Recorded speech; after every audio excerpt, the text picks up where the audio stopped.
So before we get started, I just want to acknowledge that we're meeting on the traditional, ancestral, unceded territories of the First Nations and Native American peoples. So here where I am in Vancouver, those peoples are the Musqueam, Tsleil-Waututh, and Squamish nations. But I know where many of you are, you're on the land of other nations. If so, please feel free to put those nation names in the chat. Always, but especially during these crazy days, let's remember our connection to our sisters and brothers in these nations and pray for the day in which we might be with them in right relationship. Welcome. Welcome to Living Interfaith. Know that the whole of you is welcome. You're not asked to leave who you are in your own homes. Please bring who you are in with you. But what you are asked to remember is that everyone around you has brought who they are in with them as well. And all of goodwill are welcome. When you're ready, let's sing.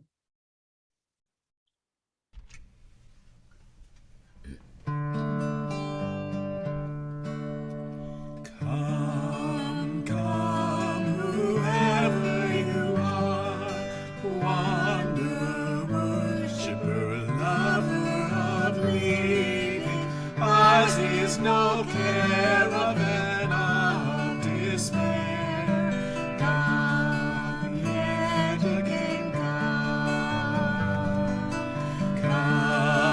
Come, whoever you are, though you've broken your vows 1,000 times, though you've broken your vows 1,000 times, come yet again, come,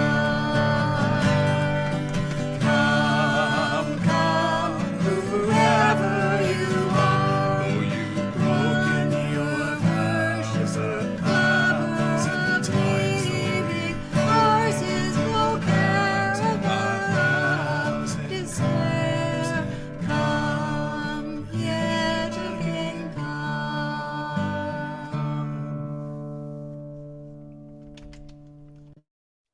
Beautiful. Thank you so much, Bruce and Cheryl. So I have just a few announcements. As I've shared before, I've been working with Canadian Memorial United Church, which is where I am this morning. And we've been doing an interfaith series this last month while the lead minister, Reverend Beth Hayward, is out of town.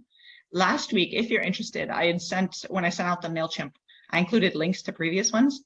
If you are interested and only have time to watch one, I think the last one with our friend Gurwinder Singh was really so beautiful. His daughter shared kirtan, and he gave just a lovely talk about the Sikh tradition.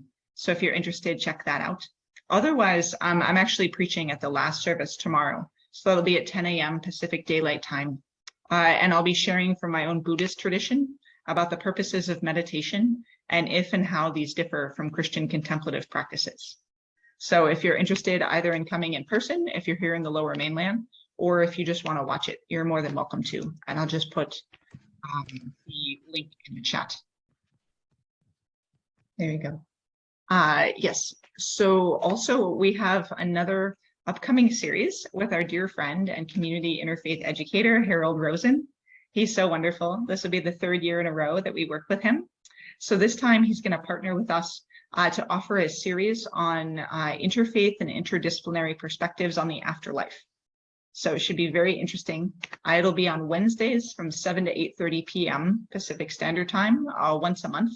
And over the course of the series, we're going to look at beliefs about the afterlife from Indigenous, South Asian, East Asian, Middle Eastern, Western, and contemporary religions and societies. So if you're interested in joining us, it's a free series. You're welcome to join for any of those or all of those if it works for you. And just let me know and I can make sure you get the Zoom links for that. The first one will be, I think, in 2 weeks, I believe September 14th, that evening. Also later this month, I'm going to be teaching compassionate listening as a spiritual practice for the Center for Spiritual Renewal, which is based in Abbotsford here in the Lower Mainland. But the series will be online. This is going to be a 10-week interfaith series where we engage the 5 core practices of compassionate listening alongside 4 teachings from 10 different faith traditions. So each week we'll look at a different faith tradition and what we can learn from that faith tradition to help us listen to one another more compassionately. The cost is on a sliding scale from $0 to $100. So it really depends on what works for you. And if you either want more information or are interested in signing up, I'll put the link to that in the chat as well. Yes, thank you. And I saw that and I can send you that. Thanks. And then finally, another local United Church minister, Mariana Harris, is going to be leading a trip to Israel and Palestine this coming March. It'll be a 10 to 12-day trip, including visits to Jerusalem, Bethlehem, throughout the West Bank, Nazareth, and the Galilee. So if you're interested, please feel free to reach out to Mariana, and I'll put her email in the chat. She asked me to mention it and said I can share her email. So I think she doesn't know the exact dates yet, but it'll be in early March before Ramadan. Yes, and the series is by Zoom. Thank you. Sorry, I'm responding to some questions. So yes, that's what I have. Does anyone have anything else they'd like to announce?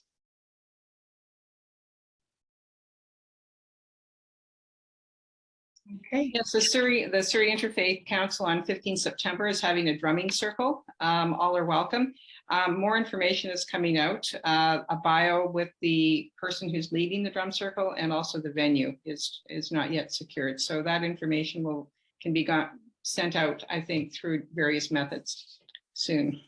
Thanks. Oh, that sounds wonderful. You said September 15th? Yeah, connecting up with, National Indigenous Peoples Day. So kind of in the middle of the month, but as in celebration of that as well, or commemoration of that. So yes. Wonderful. That's great. Thank you so much, Dolores. Any other announcements? Okay, well, if not, let's just come into silence for a moment.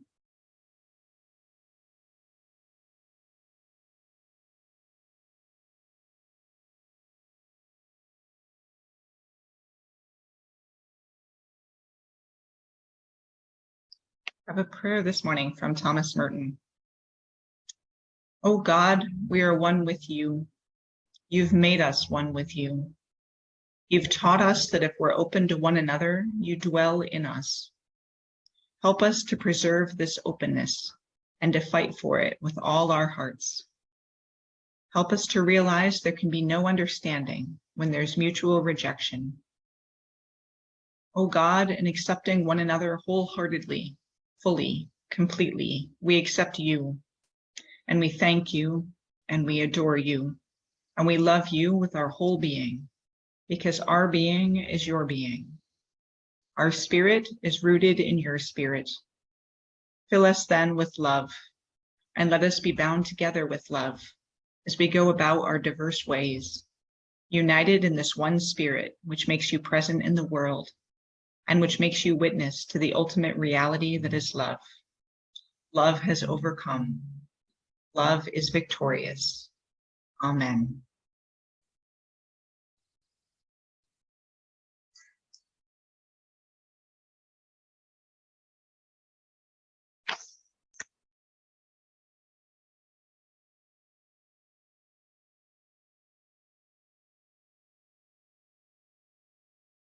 I have a new candle this morning from Rumi. Today, like every other day, we wake up empty and frightened. Don't open the door to the study and begin reading. Take down a musical instrument. Let the beauty we love be what we do. There are hundreds of ways to kneel and kiss the ground.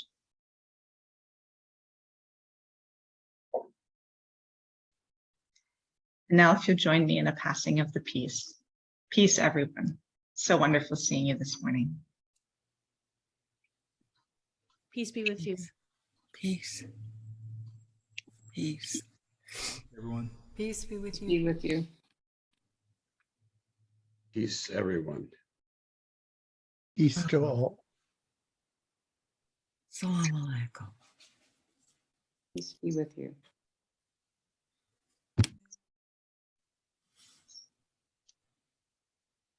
Beautiful. Thank you. When you're ready, let's sing.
Fantastic. Thank you so much. And you can see that's an original by Bruce, which Bruce, I really appreciate you taking a passage from Revelation and making it as joyful as that. So well done on many accounts. So grateful.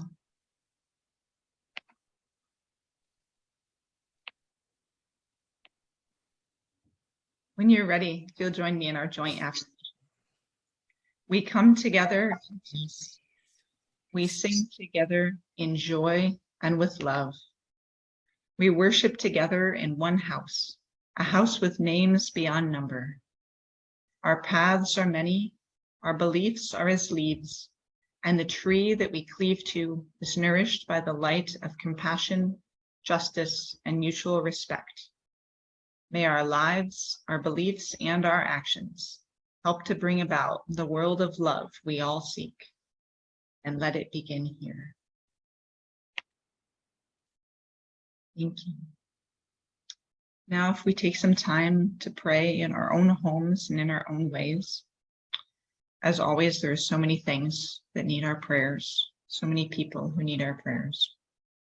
This week, I was particularly troubled reading about what's happening in Pakistan right now with the horrible floods. If you don't know, a couple days ago, 1/3 of the country was underwater. The Indus has breached, and most of the population lives along the Indus River.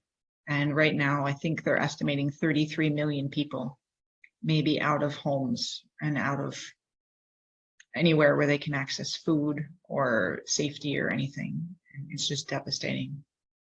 So if we could take some time to pray for those in Pakistan.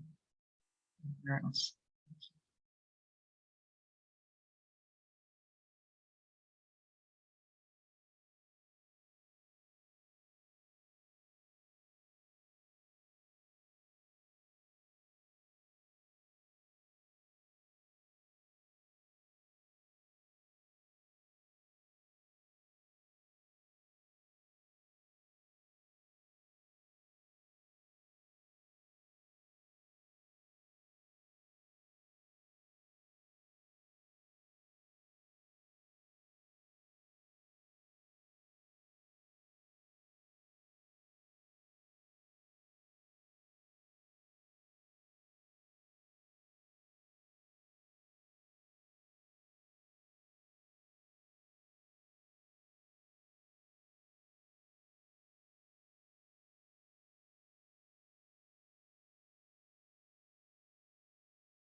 Thank you. And when you're ready, let's sing.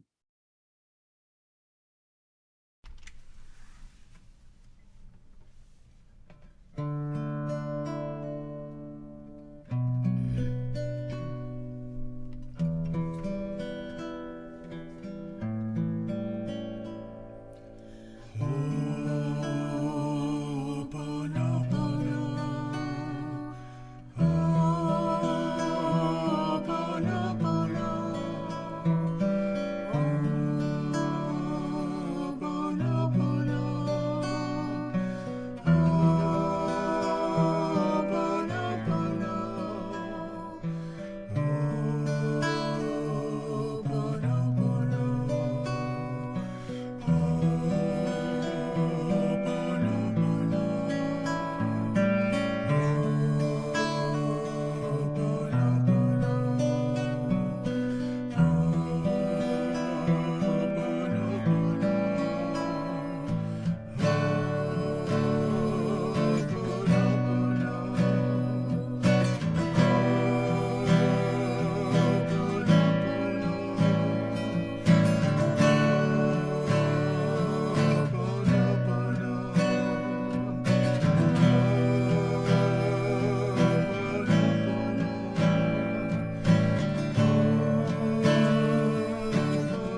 Beautiful.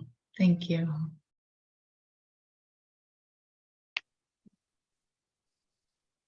So thank you so much. Now is when I would usually pass around a basket. So we're going to do it in an online way. So I just put the donation link in the chat. Many of you already donate so much to help support us and keep this community thriving. And we're just so, so grateful for all you do. So thank you for that. If you have some extra funds and you don't donate, we'd love some donations. Also, Doctors Without Borders, very much. Do we take turnips? Sure. Yes, I have a recipe. Yes, we take turnips. It's excellent. We're going back a couple hundred years and we're going to start negotiating in turnips. So yes, many thanks for that. And also Doctors Without Borders, I know definitely need some support, especially with everything happening in Pakistan right now, and in so many other places. So any extra funds you could send to them would be wonderful. And also the Indian Residential School Survivor Society could use some funds and some support. So if you'd like to keep them in mind as well when you're writing checks, that would be great. Thank you so much. Yes, sorry, I'm reading a note. Okay, yes, I will follow up on that. Thank you. Are there any other groups that need some support at this time?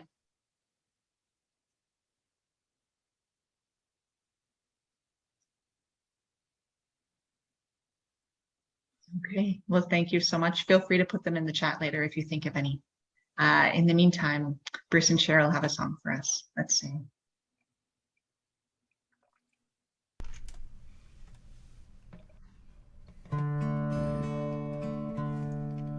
From you I receive, to you I give. Together we share, and from this we live. From you I receive, to you I give. Together we share, and from this we live. From you I receive, to you I give. Together we share, and from this we live.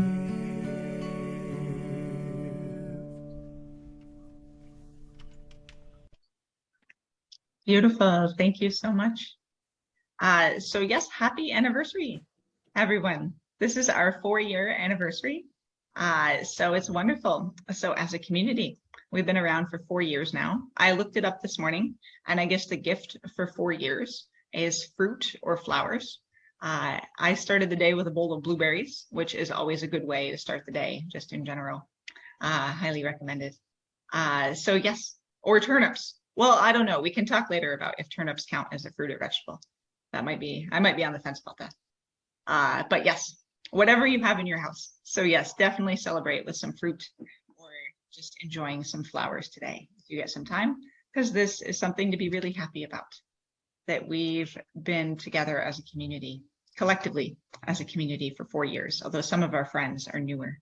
It's been so funny during COVID, since we moved online. I have some friends who I'm very close to who have actually never met in person, and I'm so grateful for them. So I'm sure many of us have that now. So thank you. So I remember we started 4 years ago. Our first meeting, we used to meet at Trinity Grace United Church here in Vancouver. They're such lovely people. I believe I still have one of their keys that I need to return at some point that I haven't used in like 2 years. But no, I remember we met and I was completely petrified. I was only going into my 2nd year as a seminarian, and I decided to start these meetings, these gatherings then, because as part of your requirements in seminary, you have to do both a project and work in a church. And it was the year I was supposed to be doing a project. And I decided a perfectly easy project would be starting my own congregation. There's no way that was going to be challenging or anything. So I started this as my project, and it's continued much longer than the other projects, I'm quite certain. So it was lovely, but I was completely petrified. I was worried nobody was going to come. I had all kinds of imposter syndrome that I still deal with all the time. Feeling like, why would people come listen to me preach? which is a beautiful thing about our community is usually I'm not the one preaching. We all take turns. And I enjoy that because we get so much more richness for a great many reasons than we would if it was just me all the time. But I distinctly remember that we had 14 people come that time, which I found it very auspicious. We had 14 people here a bit earlier. I think now we have 15. But I found it was so funny. I remember that because afterwards I talked to one of my professors, Dr. Grant Rogers, who's so lovely and was very invested in making sure this worked out and wanted to help, and is so wonderful. And he said, "How did it go on Saturday?" And I said, "Oh, well, it was pretty good, actually. Like, people came, we had 14 of us." And he's like, "Oh, that's amazing. That's more than Jesus had in the beginning." And I was like, "Oh my gosh, I'm going to get struck by lightning now. What are you trying to do?" Don't frame it that way. But it's wonderful. So I love it. So I believe the 14 people here are not the exact same 14 people as before, but we're holding steady. So that feels really good. Yes, and it was so wonderful having folks come because we'd only moved here to Vancouver a year before that. And so I didn't hardly know anyone.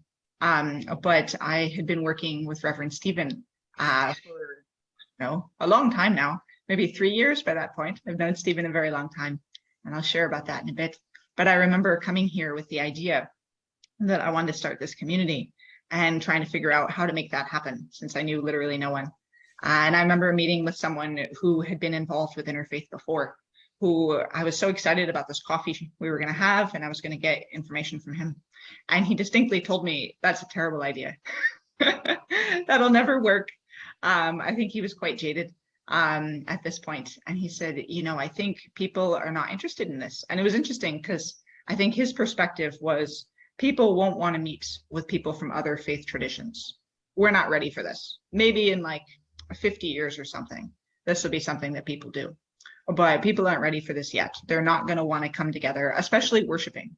Like maybe we can have, interfaith dialogues sometimes where we get together and we intellectually study, but actually coming together and praying with each other and trying to learn about each other in a holistic, experiential way is not going to happen. And I was quite sad after talking to him. And I was like, "Well, but I kind of have to now because I signed off on it as my project." And he's like, "Well, good luck. It's not going to work."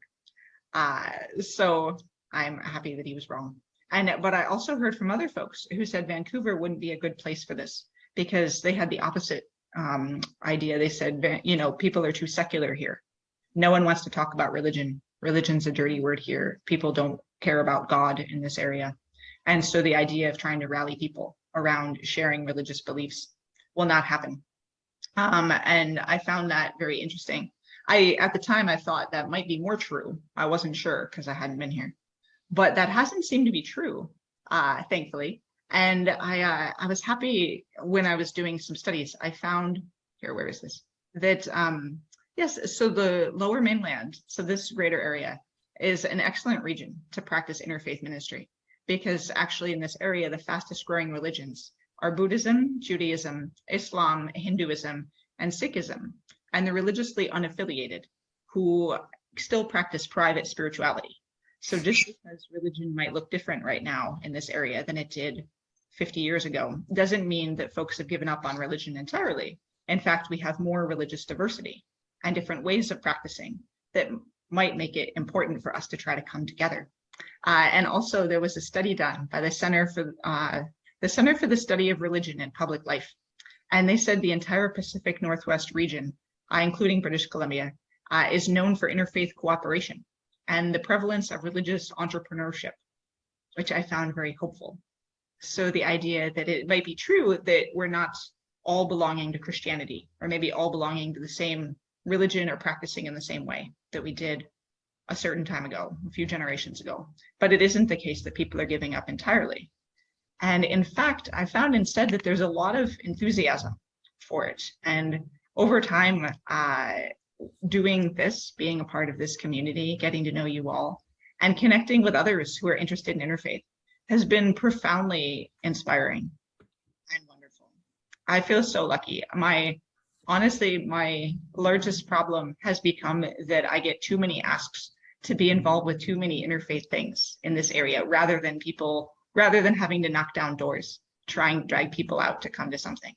There's actually so much interest and including from folks who you may not expect, who might otherwise seem to not be that engaged in a faith community, who then, once they start hearing about these projects, they're like, wait a minute, so you're telling me you have people from 8 to 10 different faith traditions who come together and you just take turns and celebrate? That's amazing. How do you do that? How do we do that? And so I don't know, but we do. We have been able to do it for the last 4 years. And I've just seen so much more interest growing and so many projects developing in this area and in other areas that it's really inspiring. And I wish the people who ran the media were more invested in promoting these kind of things than showing how much everyone hates each other. One of the things the sanctuary belongs to is the United Religions Initiative that I'm on a listserv. So I find out it's an international interfaith organization. So it's, I believe, basically all interfaith groups that are interested can join and become one of the cooperation circles of this. And then we send each other information about what we're doing in our respective areas. And it's on every continent except Antarctica. I don't know, maybe the penguins are organizing. I can't speak to that. I'm not tuned in with them. But it's on every other continent. And the kind of projects that people are doing. And literally every week, we'll get new emails. This many new cooperation circles have joined. These are the new partnerships we're forging. Look at the beautiful work we're doing here in Sierra Leone, in Pakistan, in Nepal, in Bolivia, in Kuwait. It's really remarkable seeing the kind of work that's being done. And so I wonder why we don't realize that as a whole, why we kind of focus on like, oh, this is, we can't overcome this. There's so much division, so much polarization, we can't overcome this. But I believe we have. I was talking to a friend yesterday who's here, and I said, if I ever write a book about this, I want to call it, I've Seen It Done. Because I have, because actually it's happening all around us. And it's just truly remarkable, the kind of interest that people have in this. While Reverend Beth Hayward has been away from here, Canadian Memorial, the United Church, she put me in charge, which was perhaps a horrible mistake on her part. We'll see when she gets back. But she said, I want you to run our services while I'm gone, the way you run them at the sanctuary. So I have been. So every week we focused on a different faith tradition. And it's been amazing. And having this huge Christian church that has this beautiful organ, and, it's been here for, 200 years probably. And being able to do kirtan there, have Samir do Quran recitation from the pulpit and have it reverberate in this huge church, and have people not be chasing us out. Have people be saying, that's amazing. How do you know these people? Where do we get these people? How can we continue to learn? I just think that's so remarkable. So I feel very hopeful. I think there's a lot of good being done in the world by a lot of people. And in seminary, there's a lot of talk about commissioning. And so I want this to be a commission to do this. You all can do this stuff too. We can all do this. We live in different communities, in different places. And we can all do this. We can all reach out, kind of look through online and say, what are some of the other communities in my area? Are there synagogues here that I haven't visited? Are there gurdwaras? Are there temples or mosques? Who do I know in these communities? Who can I meet? Because you'll meet amazing people. You'll see friendly faces and you get to learn more about other people and to start these kind of projects. Because I truly believe this is going to be the future. That if with everything that's happening in the world, with climate change and with the concerns about income inequality, that people are realizing we have to come together. And there are other ways to come together that don't require religion, and those are fantastic. But we can also do it this way. And I think it's so exciting when we do it this way because it really speaks to people's values. It really resonates with them. And you can get folks who you might otherwise think would never be interested together. So I really want to encourage you to do this. I used to work for the Compassionate Listening Project. I still teach compassionate listening. And I always remember I would work with the founder, Leah Green, And she'd get emails from people saying, oh, you're doing such great work. Can you come to my area and speak? And she'd say, like, you can do compassionate listening. You don't need me to listen compassionately. You can listen compassionately. You can teach people how to listen compassionately. You can do interfaith connections in your area. You can nurture these and you can help this spread, because I really think it is. And so I'm very excited that our little group is helping be a part of this movement that I think is really taking hold. And I'm just so grateful to all of you for being a part of it. And I'm so grateful to Stephen for his leadership, because, well, we've been doing this for 4 years. Stephen's been doing this a good bit longer than that. So I met him in 2010, 2 weeks before Samir and I got married. And he said, guess what? I'm starting an interfaith church. We've already started meeting in my house and we just rented some space and we're going to do this. We're going to bring people together. And it's beautiful and it's still going 12 years later. And this idea that we can learn from each other, we can listen. We don't have to shut down.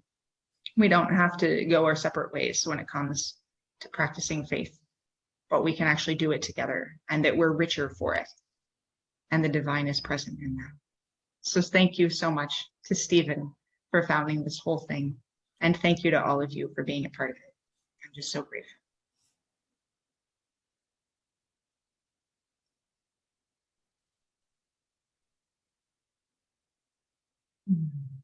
And Bruce and Cheryl, when you're ready, I know they have a final song for us today.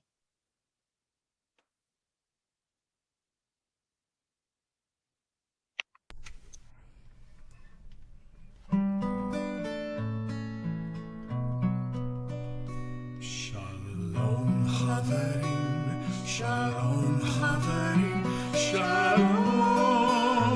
Shalom, Lehitrayot, Lehitrayot, Shalom, Shalom, Shalom Haverim, Shalom Haverim, Shalom, Shalom, Lehitrayot, Lehitrayot, Shalom, Shalom, Shalom Haverim, Shalom Haverim, Shalom, Shalom, Lehitrayot, Lehitrayot, Shalom, Shalom, Shalom Haverim, Shalom Haverim, Shalom Haverim, Shalom Haverim, Shalom, Shalom, Lehitrayot, Lehitrayot, Shalom Haverim, Shalom Haverim, Shalom, Shalom, Shalom, Shalom,